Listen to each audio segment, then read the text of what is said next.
واقعہ کربلا کا سیاسی پس منظر 656 عیسوی میں باغیوں کے ذریعے تیسرے خلیفہ حضرت عثمان کے قتل کے بعد باغیوں اور مدینہ کے قصبے کے شہریوں نے حضرت علی علیہ السلام اسلامی نبی حضرت محمد کا کزن اور داماد کے خلیفہ ہونے کا اعلان کیا۔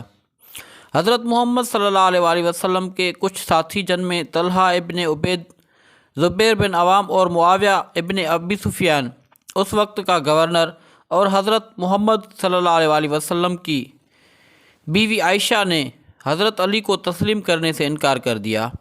انہوں نے حضرت عثمان کے قاتلوں سے بدلہ لینے اور شورا یعنی مشاورت کے ذریعے ایک نئے خلیفے کے انتخابات کا مطالبہ کیا۔ ان واقعات نے پہلا فتنہ یعنی پہلی مسلمان خانہ جنگی کو جنم دیا۔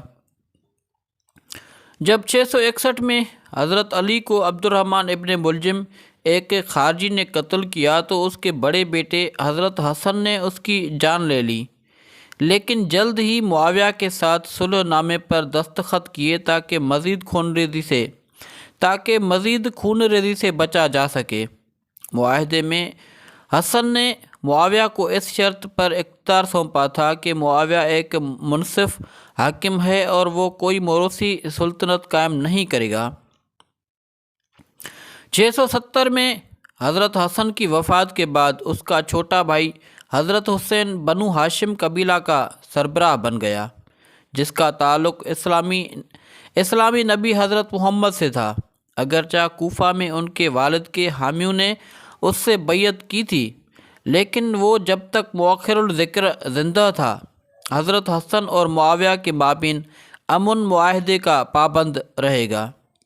یزید اول کی جانشینی کے نتیجے میں کربلا کی لڑائی اس بحران میں ہی واقع ہوئی ہے۔ 676 میں معاویہ نے اپنے بیٹے یزید کو جانشین نامزد کیا۔ مورخ ولفرڈ میڈلنگ نے اس اقدام کو حضرت حسن معاویہ معاہدے کی خلاف ورزی قرار دیا ہے۔ اسلامی تاریخ میں کوئی مثال نہیں ملنے کی وجہ سے موروثی جانشینی نے کئی حلقوں سے مخالفت پیدا کر دی۔ معاویہ نے دمشق میں ایک شورا یا مشاورتی اجلاس طلب کیا اور متعدد صوبوں کے نمائندوں کو ڈپلومیسی اور رشوت کے ذریعے اس کے منصوبے پر راضی ہونے پر راضی کر دیا۔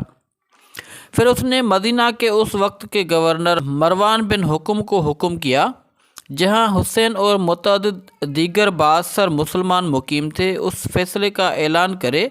مروان کو اس اعلان کے خلاف مزاحمت کا سامنا کرنا پڑا، خاص طور پر حسین سے عبداللہ ابن زبیر، عبداللہ ابن عمر اور عبد الرحمن ابن ابو بکر، حضرت محمد کے ممتاز صحابہ کے بیٹے، یہ سب ان کی اولاد کی وجہ سے خلیفہ کے لقب کا دعویٰ بھی کر سکتے ہیں۔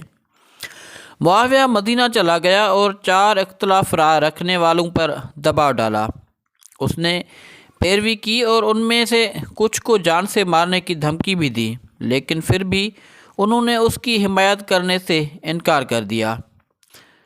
بہرحال معاویہ نے اہل مکہ کو یہ باور کرایا کہ ان چاروں نے اپنی بیعت لے لی ہے اور یزید کی طرف سے ان سے بیعت لے لی گئی ہے۔ دمشق واپسی پر اس نے مدینہ کے لوگوں سے بھی بیعت حاصل کی۔ یزید کی جانشینی کے منصوبے کے خلاف مزید کوئی احتجاج نہیں ہوا۔ مورخین کے مطابق یزید کی جانشینی، جسے اسلامی تاریخ کا سقم یا عیب سمجھا جاتا تھا، نے حکومت کو مشاورتی شکل سے بادشاہت میں تبدیل کر دیا۔ اپریل 680 میں اپنی موت سے قبل معاویہ نے یزید کو مطمع کیا کہ حسین اور ابن زبیر ان کے حکمرانی کو چیلنج کر سکتے ہیں، اور اگر ایسا کرتے ہیں تو انہیں شکست دینے کی ہدایت کی۔ یزید کو مزید